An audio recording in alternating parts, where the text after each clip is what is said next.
Hi. Hi! We're almost out. Almost. We're gonna have a cruise. Your mother was a very big help. She was? Oh, yeah. I couldn't have done it without her. Absolutely. We got it on camera, so it's official. Yay! Yeah, I would say. Wait here. You're a snowflake. You're a snowflake. Oh, I'm getting late. Okay. Awesome. My name is Captain Vic. Did everybody hear me? Cool. My name is Captain Vic, and I have a fearless crew to take care of you today. If they don't take care of you, I will kill all of them. I will drag them behind the boat by the big toes 200 yards with fishing line. That will teach them. Fishing line out there, those clear. I think I'm a pirate 200 years too late.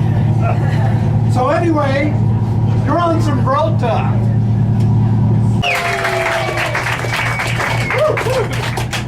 Whoever thought that 57 years would go by so quickly? And it has. There's a theme to this party. One of Sandy's favorite way of us having adventures is on cruises. So we're on a cruise. Secondly, you're all wearing legs. Maybe the only leg you get today. Anyway. That's because our second honeymoon, which was in Hawaii, was one of the most memorable that we had. So you're all going on a pretend trip to Maui. The other thing... You get to smoke Maui? Maui? Maui, Maui. And the third thing, you all have See's chocolates in front of you, and that's because Sandy's a chocoholic. Yay! How many of you are chocoholics? Yay! And so without further ado, until around 12:30, enjoy the cruise. You can go upstairs. It's beautiful upstairs. There are chairs and tables up there as well. Or you can go forward, and there's places that you can sit outside and watch as we go. You see there's a big yacht coming in to port. They've already done their marina thing. All right, so you have a program. The program tells you exactly what we're doing. Raise your hands back there if you hear me. If you don't have a program, ask someone at your table who has one. Give a little, take a little, and let your poor heart break a little. That's the story of, that's the glory of love. You've gotta laugh a little and cry a little before the clouds go by a little. That's the story of, that's the glory of love. As long as there's the two of us, the world and all its charms, and when the world is through with us, we've got each other's arms. You've gotta laugh a little, cry a little, and let those clouds go by a little. That's the story of. For my father, dear Dad, we are here today to celebrate your life and the kind, generous, and talented person that you are. I have many memories of us playing together when I was a little wild tomboy, especially when we lived in Virginia. I loved when you took me to the park and gave me airplane rides.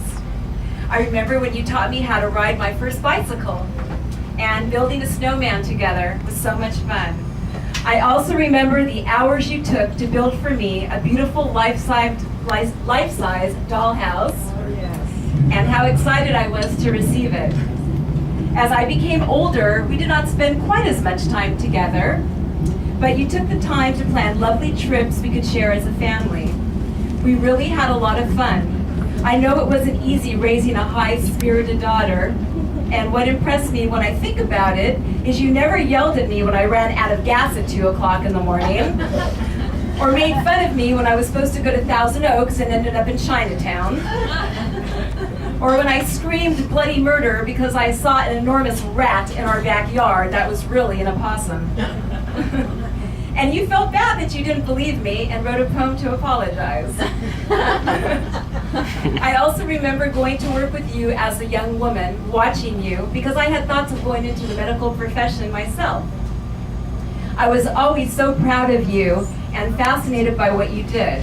When I grew up and had children of my own, you would take time out of your busy schedule to check on the kids when I had concerns about their health. It was greatly appreciated because we always had more faith in you than our own pediatrician. I know I've been a spirited and I've had many adventures that have caused you worry at times, but you rarely told me not to do something or discourage me from my dreams. You gave me a lot of freedom to make my own decisions and my own mistakes. I have tried very hard and worked very hard to become a woman you and I can both be proud of. I always have looked up to you and have admired your amazing talent as an artist, as well as your exceptional abilities when diagnosing a patient. You're a man we all can learn from and applaud all the gifts you have given to your children, grandchildren, and many other people throughout the world with your generous donations and artwork. I thank you so much for not making me feel like a complete loser during times when I needed some monetary help. I never had to beg you, and you never asked me to pay you back, but I did out of respect for you. What impresses me the most about you, Dad, is you hardly call attention to yourself. You sit back quietly and listen to others. But just know I love to hear your stories of when you were a kid growing up. It's really interesting and makes me realize why I am fiercely independent as yourself. Today is a day of great celebration to look at your life and to look at you, a man that has spent so many years giving to others, creating masterpieces of artwork that we will enjoy forever, and most important, for devoting your life to healing others and taking amazing care of your family. We love you and appreciate your kind and giving heart.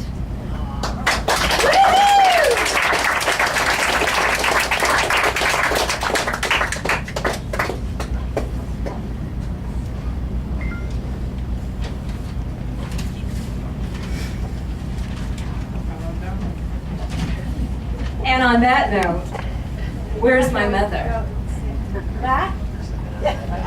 Stand up. Me? Yes. I thought this was his party. This song is a dedication of my dad and my mom. Dad, go ahead and have a seat. And Mother, sit on his lap. Oh, yeah? There you go.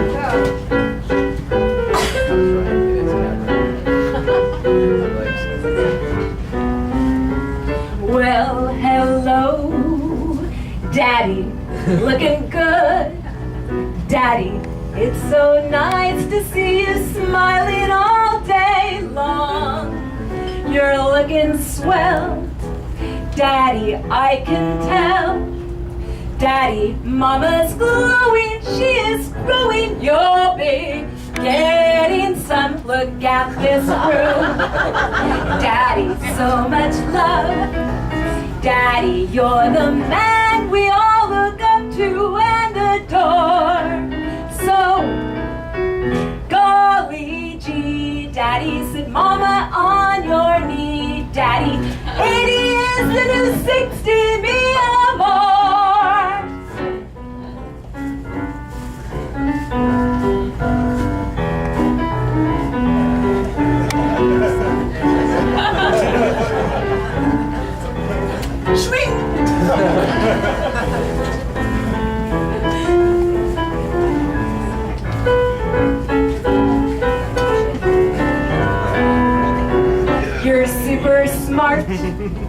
Daddy, great at art.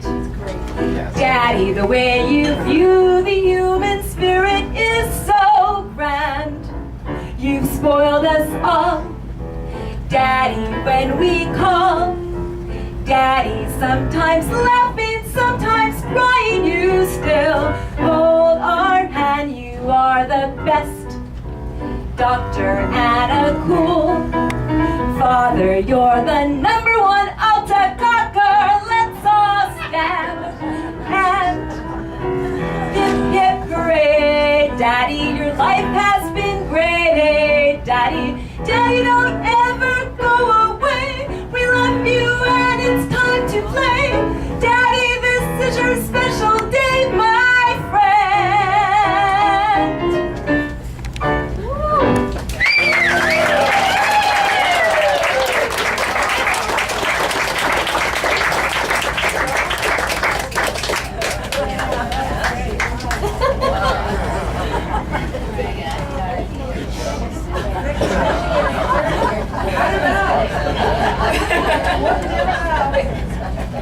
That song was approved by me.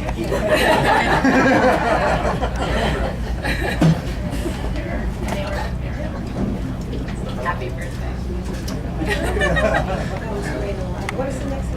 Good job, Ilana.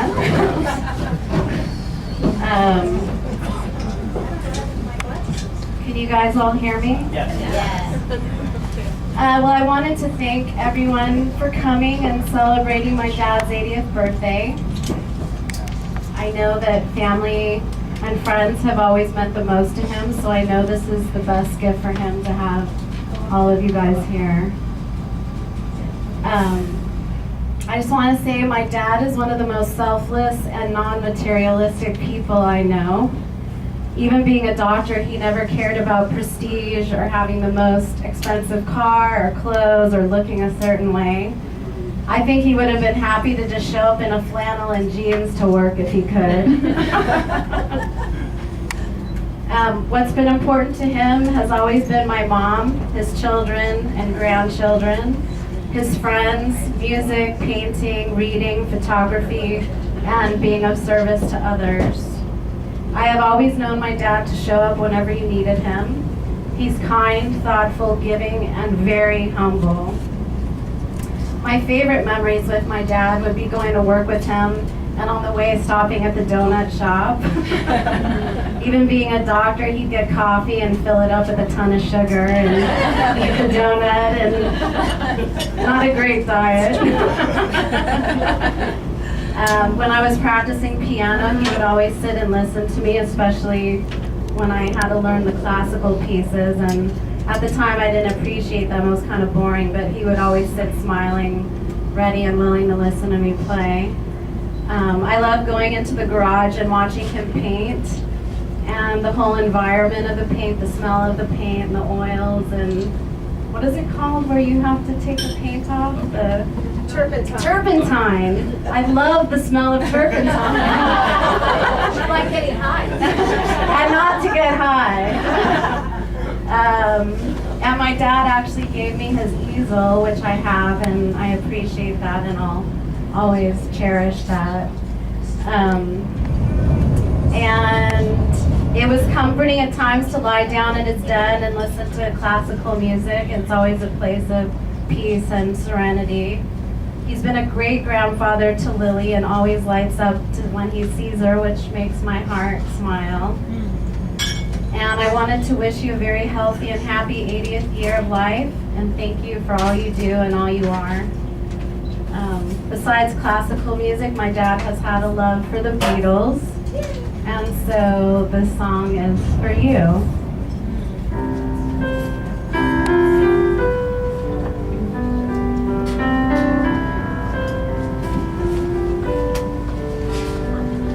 There are places I remember all my life, though some have changed, some forever, not for better.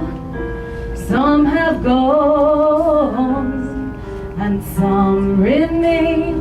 All these places have their moments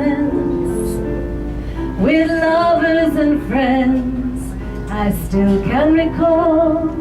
Some are dead and some are living.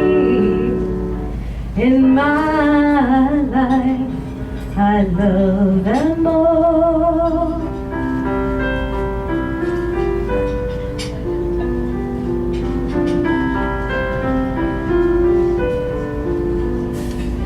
But of all these friends and lovers, there is no one compares with you, and these memories lose their meaning when I think of love as something new. Though I know I'll never ever lose affection for people and things that went before. I know I'll often stop and think about them, but in my life I loved you more.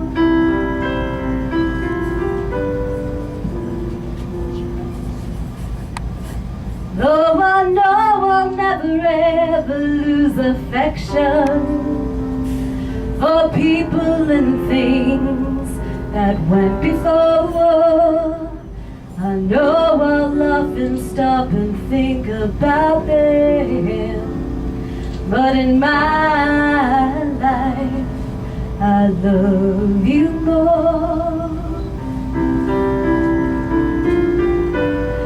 I love you more.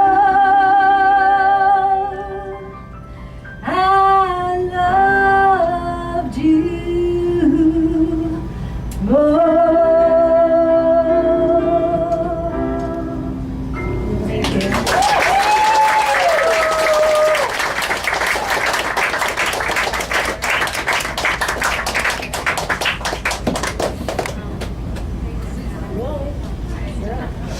Oh, it's gonna take me a second. Lily, you up? That, so, talk amongst yourselves. Beautiful job. I might need your opinion. Beautiful song. I never have any problem with words. Wow. As my granddaughter is getting ready, my granddaughter Lily, who is now 19 and going to Belmont University in Nashville, Tennessee, perfect place for her. She's a music major, and so today she has surprised us all, and she has written the song that she's singing to her grandfather and playing it on her guitar. So this is a very special treat, certainly for her grandfather and me, as well as all of you. Much.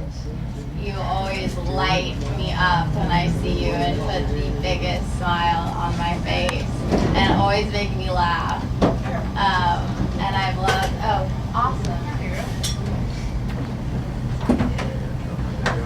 The amp on, Daddy?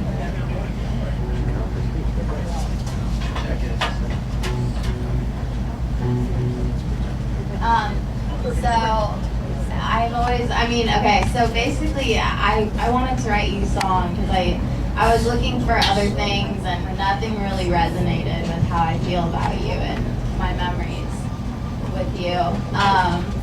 And one of my favorites is whenever I'd be in your little office or whatever, your little relaxing room where you just well, yeah, it's like a hideaway, and I love it because I so feel that. And where you play classical music, and we would always draw together and paint, and you'd play the music, and I would just start dancing for you, like just I didn't even know what I was doing, but I loved it. Oh, great. And so those are just, from my childhood, those are some of my favorite memories with you. You know, they bring me back to a really, really happy time. And, you know, as you get older, you know, stuff happens in life, and it's nice to go back to those, like, happy places and just being in that.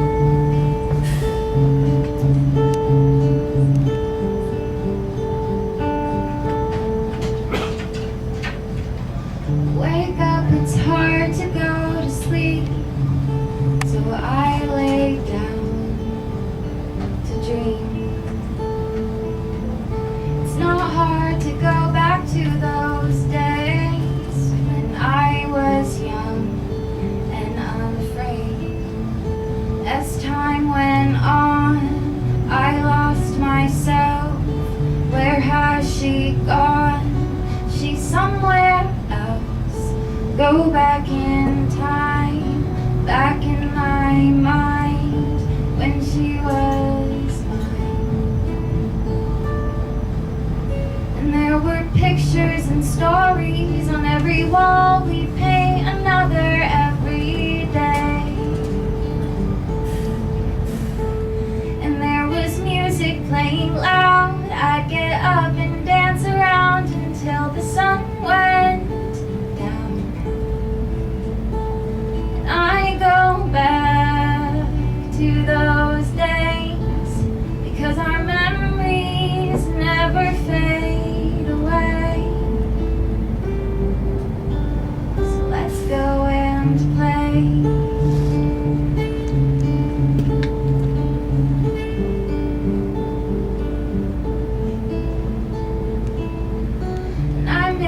Every single day, time stood still and people stayed.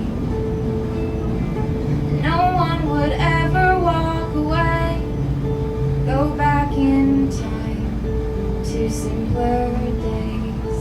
As time went on, I lost myself. Where has she gone? She's somewhere else. Go back in time, back in my mind, when she was mine. And there were pictures and stories on every wall. We paint another every day. And there was music playing loud. I'd get up and dance around until the sun went down. I go back to those days because our memories never fade away. So let's go and play. I love you, Papa.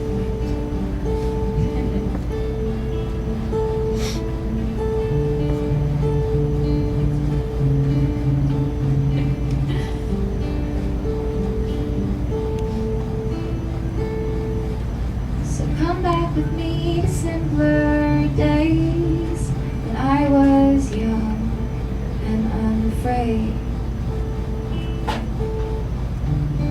And when everybody stayed. Come before I go away. And there were pictures and stories on every wall. We paint another every day. There was music playing loud. I'd get up and dance around until the sun went down. And I go back to those days because our memories never fade away. So let's go and play.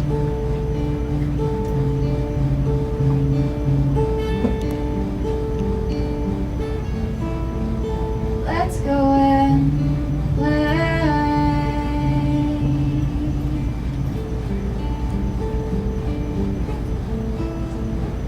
Let's go and play.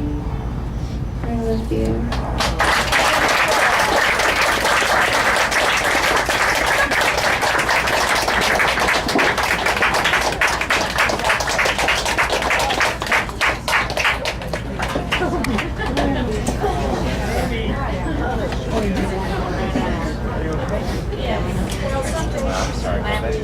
Yeah, absolutely. That's all there is to it.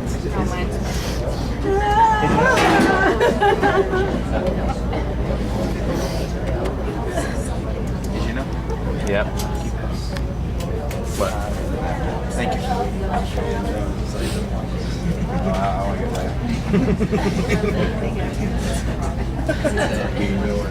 done. Doesn't know when to follow that. And yeah, I got Lily. Lily dropped the mic. the house down. a couple of people already said you should have it published. Beautiful, Lily. That was absolutely from your heart. Beautiful, beautiful. Oh, okay. Wow. Wow. That's a little much for me. I don't know about you. You know, I keep on. As you get older, your memories, like we were talking at the other table, your memories are terrific when you were young. I can't remember yesterday. That's the problem.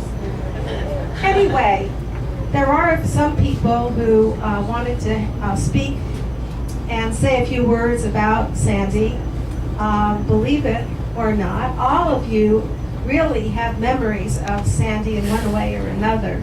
And for those of you that don't know it, Sandy's drawings, many of them were of Holocaust victims, are all over the world in both museums, Holocaust museums, and special places of that sort, including from Japan to Australia to South Africa. So that's what my daughters and my granddaughter was talking about.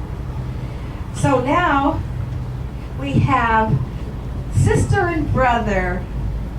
Memories that I don't remember because I didn't know Sandy at the time. And they're going to come up, Bernie and Marlene, together and say whatever they've got to say. I can't wait to hear this. No, a little bit louder. Ricky asked me to say a few words. First of all, I have no talent. None. Everybody has a You're funny.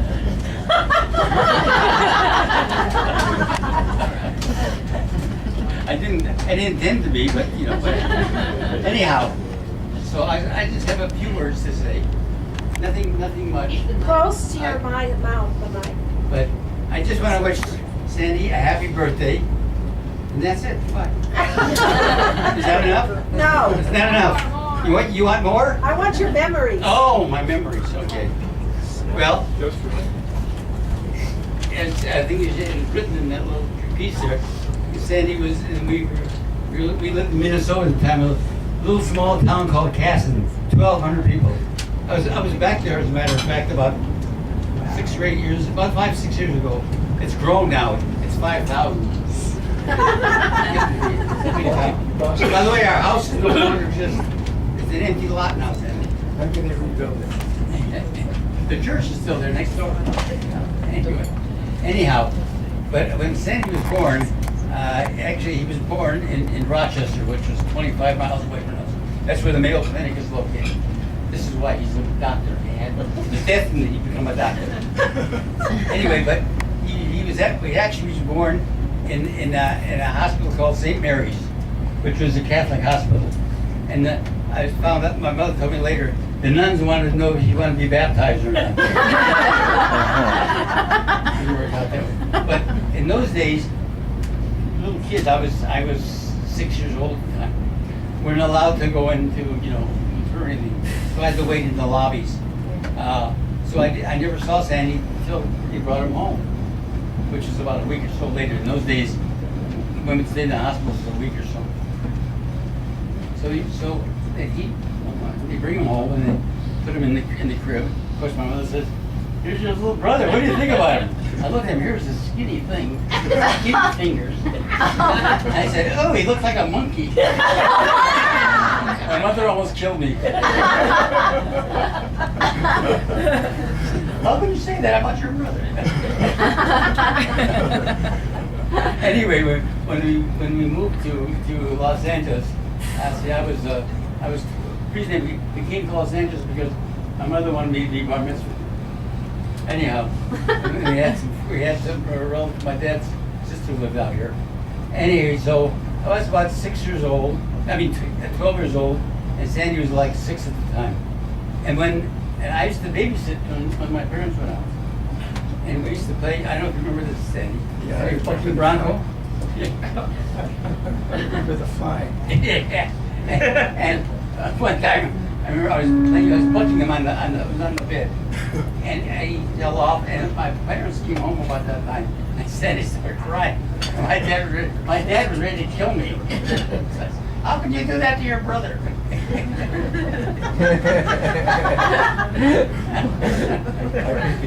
I still remember the flying leap, and all of the bed supports of the mattress were broken in half.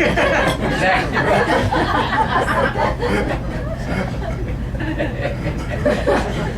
Exactly.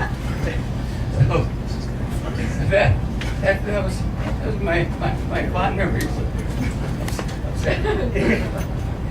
For one thing, because a lot of times I was away. I was either in high school at the time, or I was in the Navy when we ran around. So we didn't see each other a lot until later in life. But I'm going to let my sister take over because the part that's missing for me, she was there. So let Marla take it. Take over. Thank you. Thank you, Bernie.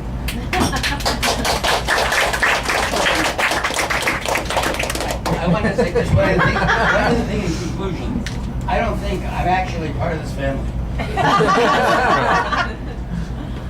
Sandy and my sister are great artists, and all this talent that's here. I can't do anything. That is not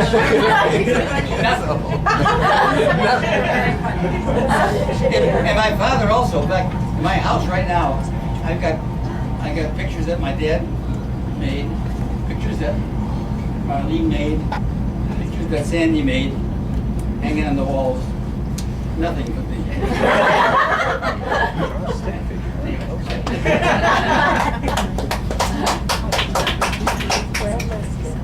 Happy birthday.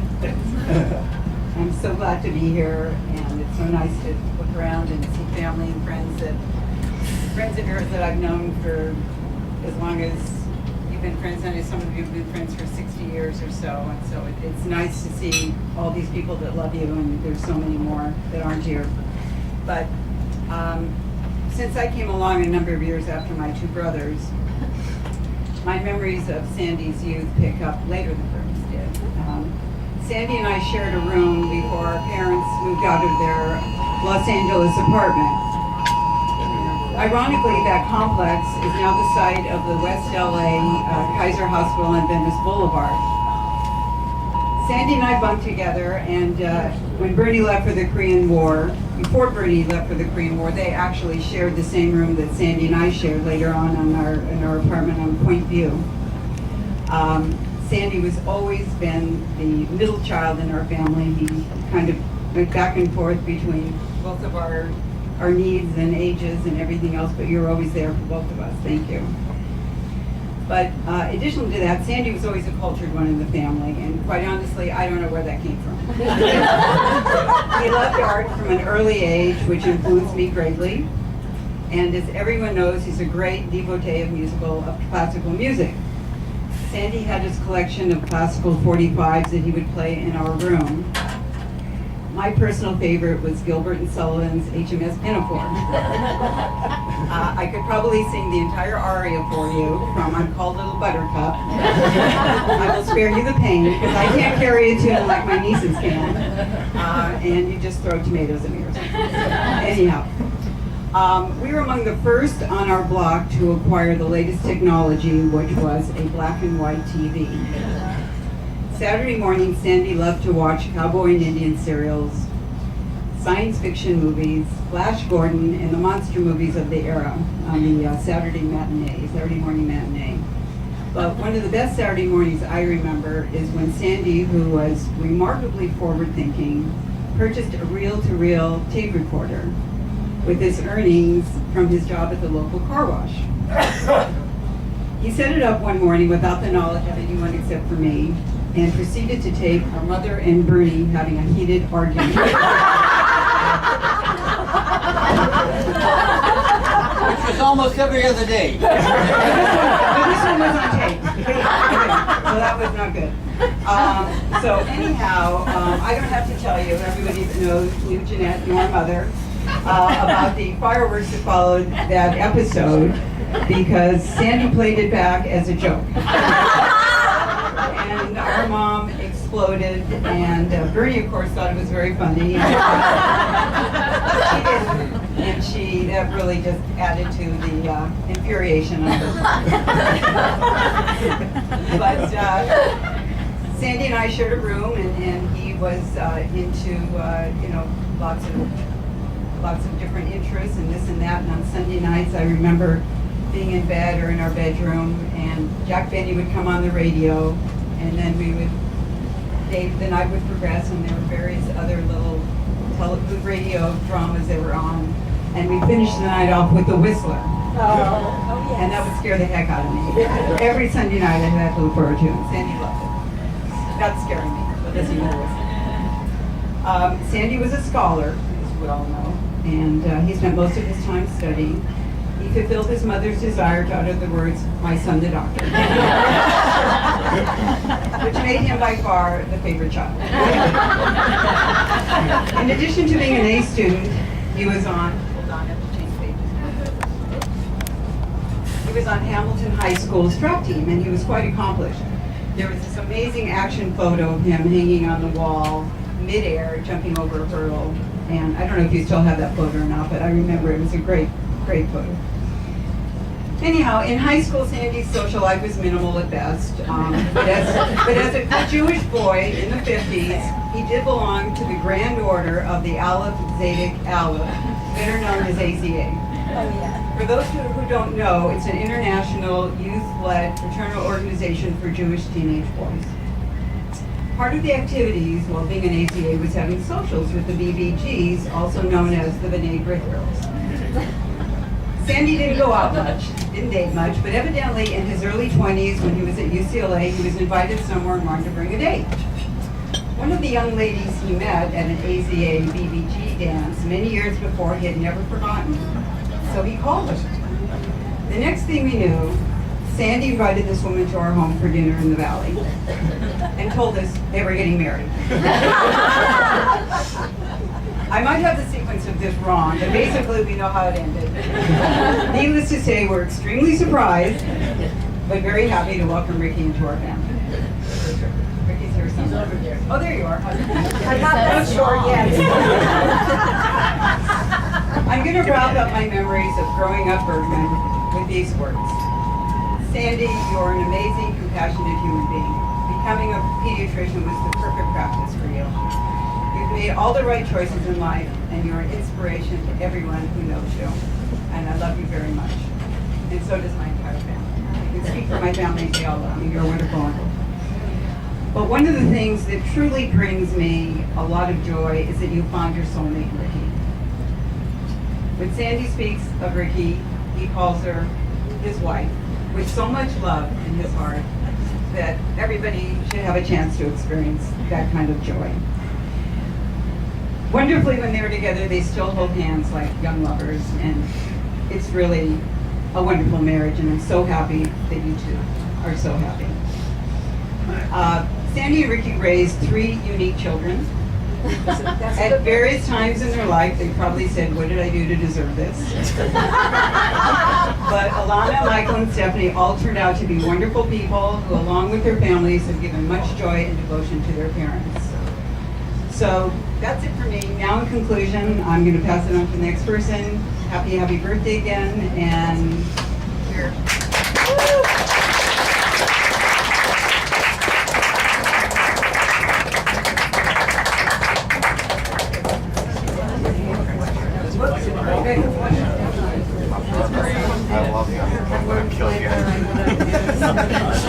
We have a few friends that have said that they had a few words that they wanted to say. And Grandchildren. grandchildren? Yeah. Your grandchildren. Oh, that's the next thing. I forgot. I have 4 grandchildren. Yes. One got to sing how she felt. And I have 3 grandsons. And I have 2 granddaughters. Who's coming up? Hello. My grandfather, but the one that was sticking out the most was when I had to get my driving test done. Oh. Do you remember this? Of course, I wait till the last minute to get everything done, all the paperwork fixed. So the only one who could go with me is my grandfather. So of course I wait till the last second. I have to get this test done that day, or I'd have to do the permit test all over again. We didn't want to do that. So my grandpa went with me, get the paperwork, turn it in. They go, you're missing this, this, this. I go, okay, great. What do I do now? Well, you have to leave and go get it done. We have to get it done today. So we go, we get the signatures done, go back. They go, okay, great, you got everything. Now you have to wait. We might get to you. So we're sitting in the DMV all day long. And he sat with me the entire time, not knowing if I was going to be able to take the test. Luckily, by chance, they go, you know what? You seem like a nice kid, we'll do it for you. I go, oh, great, thanks. And he tells me one thing, he whispers to me, he goes, you better not blow it. So the whole time I'm even tenser than I wanted. I'm like, okay, and got through the test, I go back in, and he goes, so what happened? I go, I passed. He goes, oh, thank God, now I can go home. So that's the type of guy that he is. You know, he was willing to sit with me unknowingly. I might not pass, I might not even get to take the test, but he was willing to sit with me the whole time, and he was willing to do a lot of things like that. You know, he was always willing to put himself in a position that he didn't really want to be in. But he's a man, and he did it, and he's one of my big, you know, I have like 3 father figures, and he's one of them. And I learned a lot about being a man from him. And he was the first person to teach me how to shave. And that was a big thing for me. I really wanted to learn, and he did it. And he taught me a lot of things, and I'll be forever grateful. Thank you. I love you.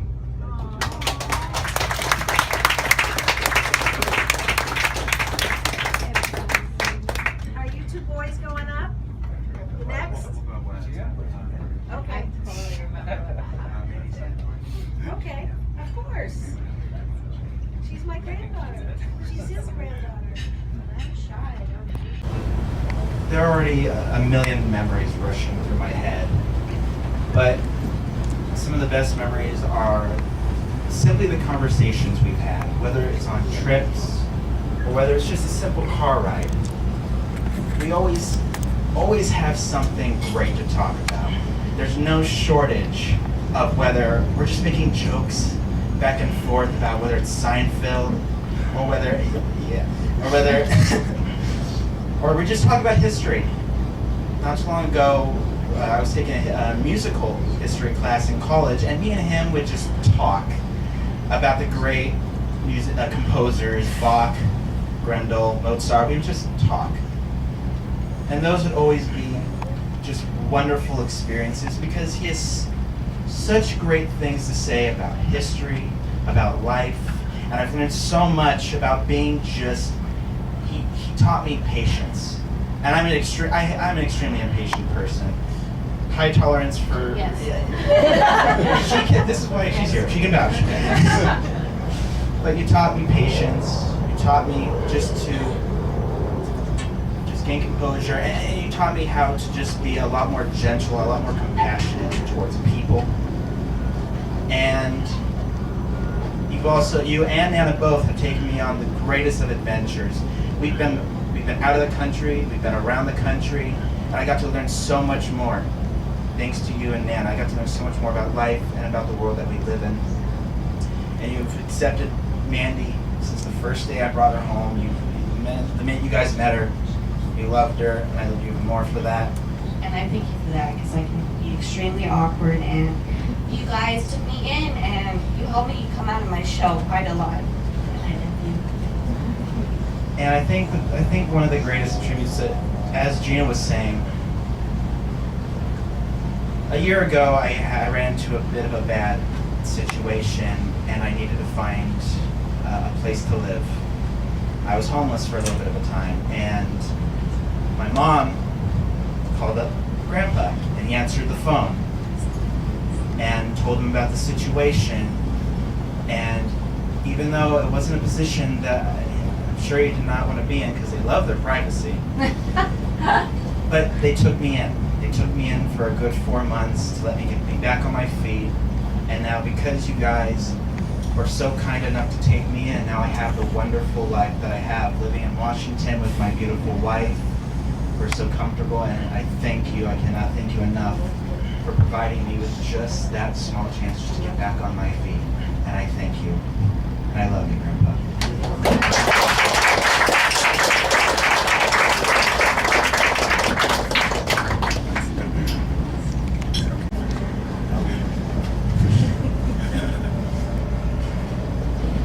I guess there's not really much to say because sorry, just a little nervous. Because we all say how much we love him, and it's true because you have a very big heart, and that's what makes you happy. That's what makes us all happy because we want to see you happy. But I do want to say thank you for helping us out over the years, and thank you for helping me if I'm going through some kind of struggle, like like mostly the small things like homework, or it's like I needed to see a doctor who I could trust, and that's definitely you right there. You're definitely one of the doctors to trust. But and I'd like to thank you for being there for the events that we're in, because that's what makes us also happy as well. And for our graduation, karate, but not just that, it's like to all of us, just like seeing you there with like shows that knowing like our family is already together when you're already there. And I just want to say thank you for keeping us happy and being there for us when we needed you, and I just like seeing you happy. So thank you for being there when we're down. Yeah, just like spending time with you. And, just want to say, well, basically, yeah, like you said, like Logan said, like being on trips, always fun. And I guess like the only downside is like getting lost a couple of times, but I know it's not your fault. But it's like, I mean, let's face it, it's like anywhere we are, of course we're gonna get lost. But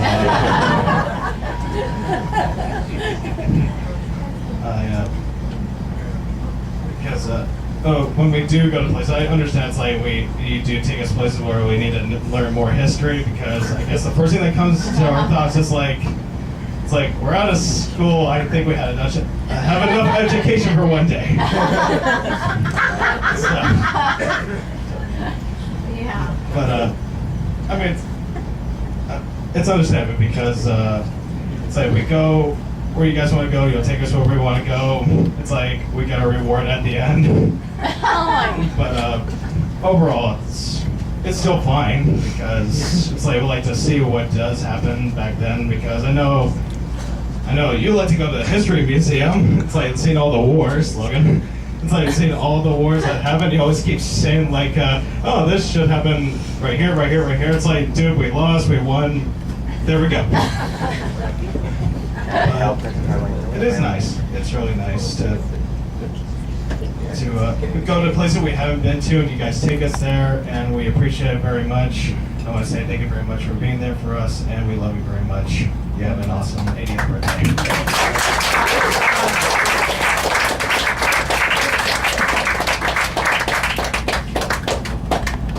Well, that's the mishpucha. So now we have a few people who have known Sandy for a long, long time, and a very special young man who we met when he was just 19 years old. And I think that at the time he needed a friend, especially male, that was older than him, to give him some lessons in humanity and love and caring and the like. So Amir, would you like to come up now and speak?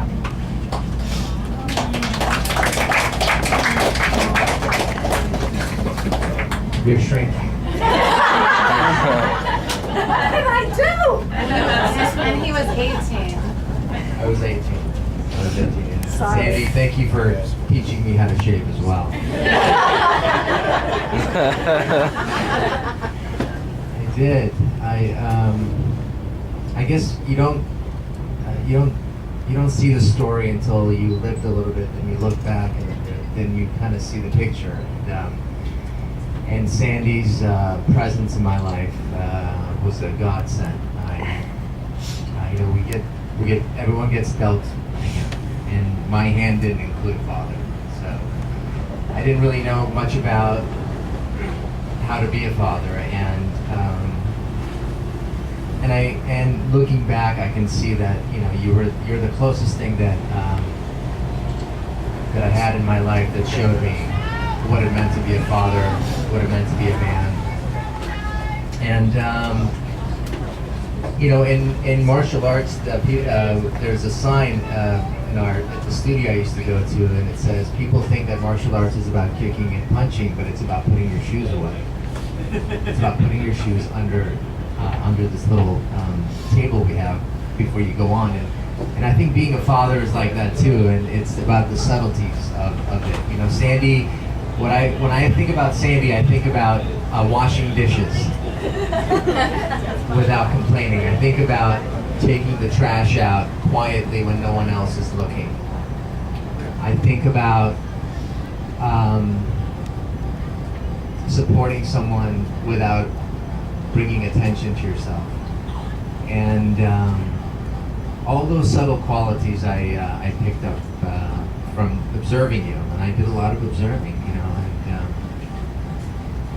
And we watched this video. The Japanese have a great tradition. When a bowl is broken, they put it together with gold, this gold binding, you know. And I think I always, when I was young, I thought like my bowl was broken, you know, when it came to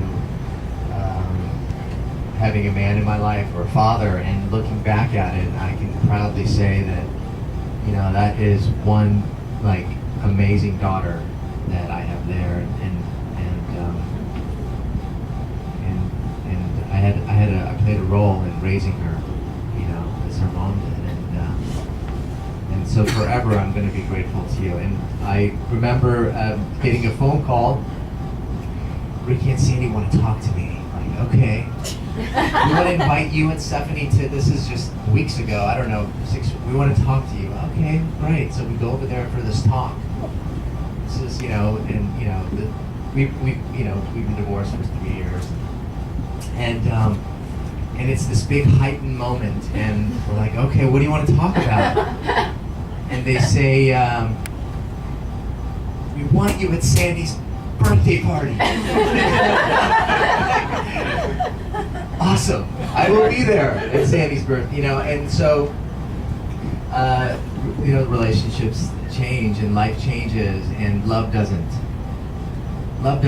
you know. And you two will always have that special place in my heart as my surrogate parents, and I'm always going to be grateful for everything that you've ever done, said and done, and quietly did in your own way. And so forever I'll be grateful, and I want to honor you as a man I look up to in this world. And there are not too many of them, and you're one of them. So thank you, and I love you, and happy birthday.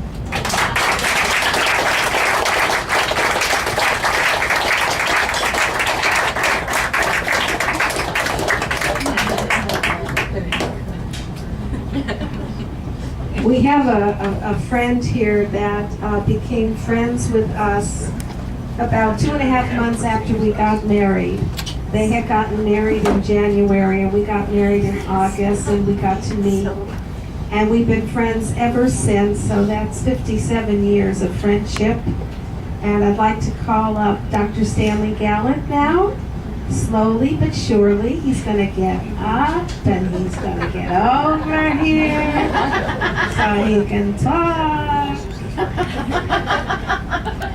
He's coming. He's coming. I'm running as fast as I can.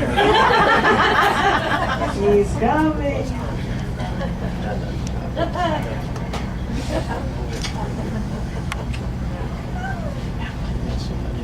It's a great event, isn't it? everyone's talking about Sandy. How about Ricky? No. So I want to thank Ricky for putting it together. I imagine she put most of it together.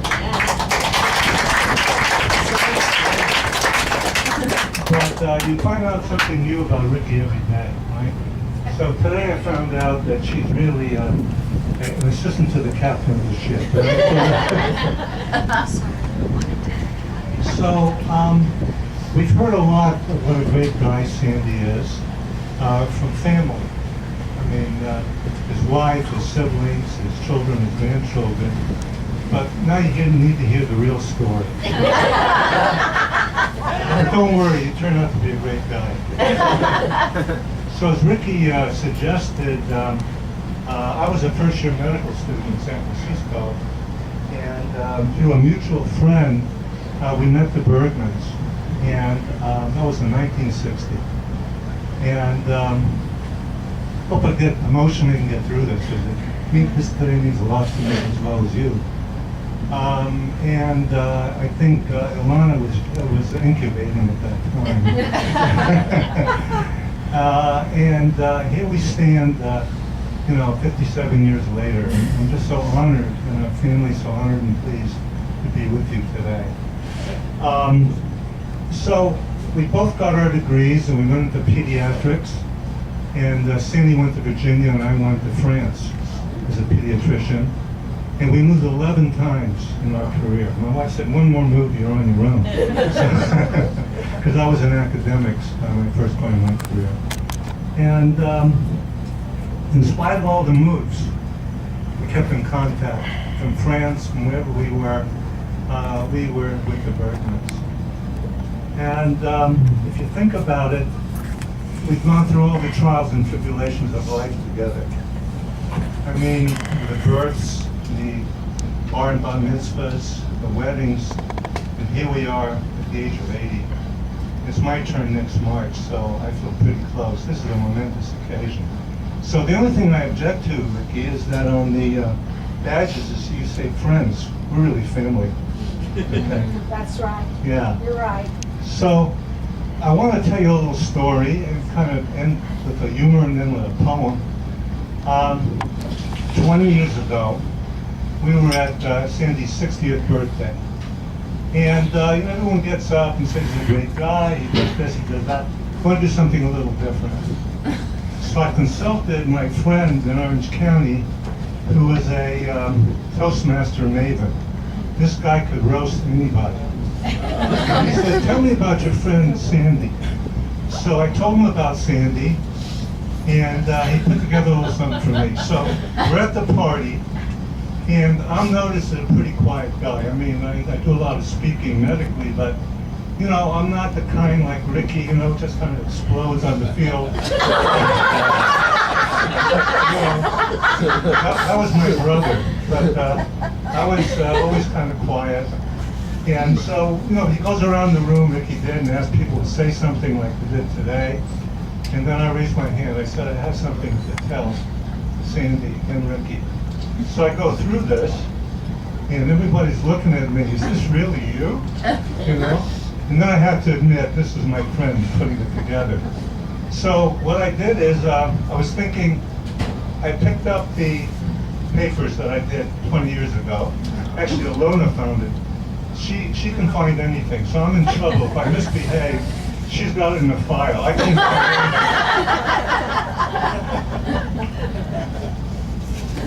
anything. So some of this is true. Some of the things I'm going to say, some are just funny, some of it's excluded. So don't take it literally. This is just kind of a fun thing.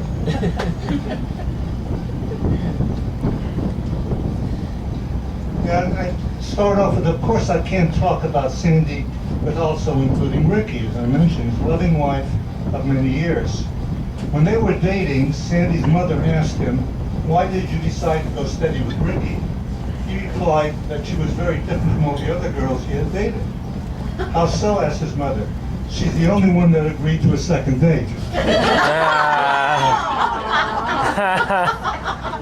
After the first few dates, Sandy proposed marriage, saying that he had stayed up all night thinking of her. Ricky said, "Of course I love you. but how come you're proposing to me so soon after we met? Sandy always replied romantically, I gotta get some sleep. Recently, Sandy asked Ricky, will you love me when I'm old and feeble? And Ricky, of course, replied, of course I do.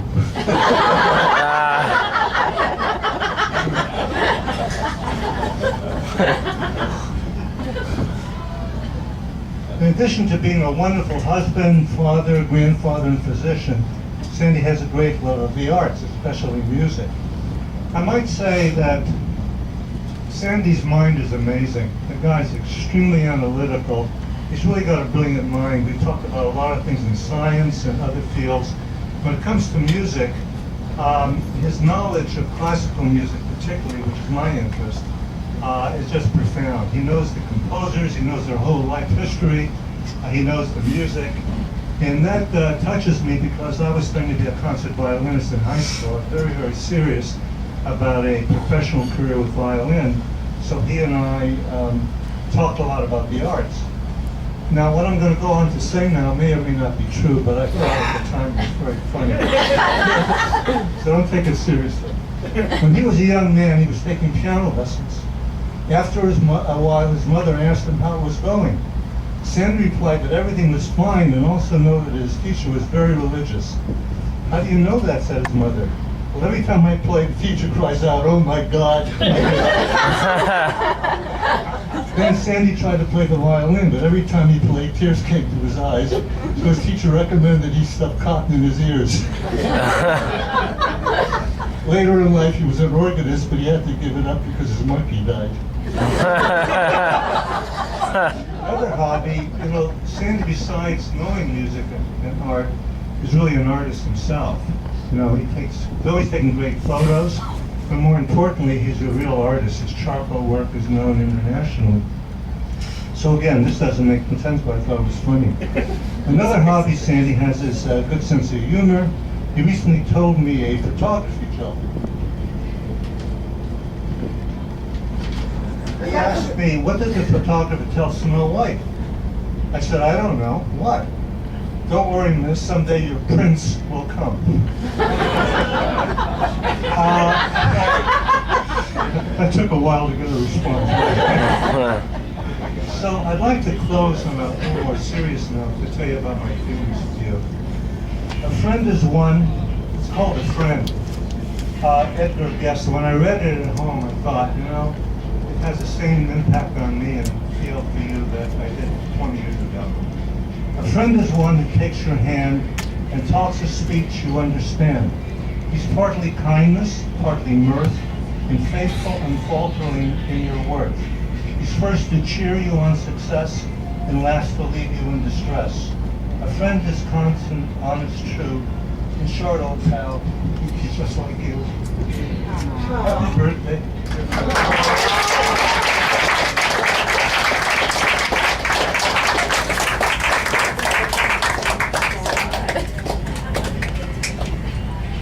Well, believe it or not, we went to the Caribbean, we went to Maui, and it's 10 to 3, believe it or not. I can't get over it. It's gone so fast. This was 5 months in the working, and it's amazing. You all have done this kind of thing before, It comes and it goes. I want to thank Marty Rosen for doing such a great job as a pianist. All of you, it's been wonderful to see the family together. I wish we could do it more with happy occasions, so I don't have to see you for sad occasions. And I hope you'll keep in touch with Sandy and I throughout the year. And then one announcement I have to make is that my grandson Logan and his wife have to get to the airport as soon as we dock. They have to get out and get to LAX. So if you would please just wait until they go with Ilana and Kyle, I would greatly appreciate it. If you have any other things that you want to say, please go on up to Sandy and tell him. I want to thank all my nieces and nephews for being here. It's been wonderful to see everybody. All my cousins who are here, who represent both my cousin Carol's family and my cousin Diane.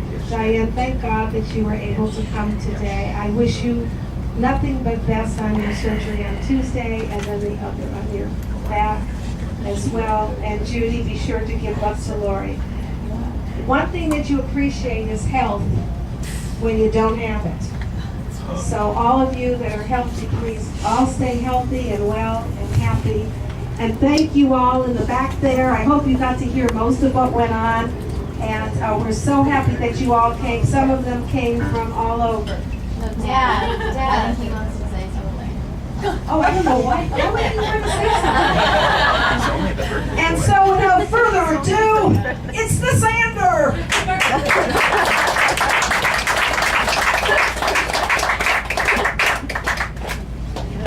I'm at a loss.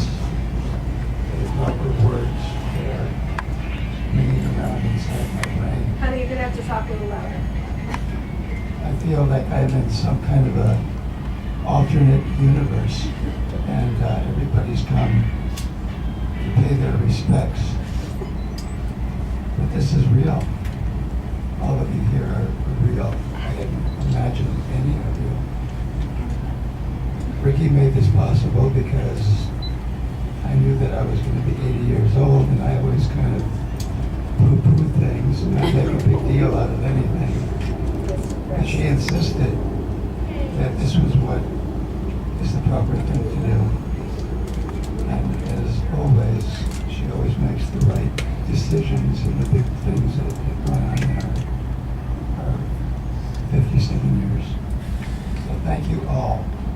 And I hope all of you can have a similar relationship to your own families. And I've sometimes been asked, well, what is the secret of your marriage? How did you manage to be staying together for 57 years? And the answer, I think, is really quite simple. When you decide to do something, talk about it with your spouse. Don't keep it a secret. Don't do things that may or may not be the best thing for you as a couple. And it's a very simple rule of thumb to make. And it would put longevity into your marriage. So thank you so much for all of you being here.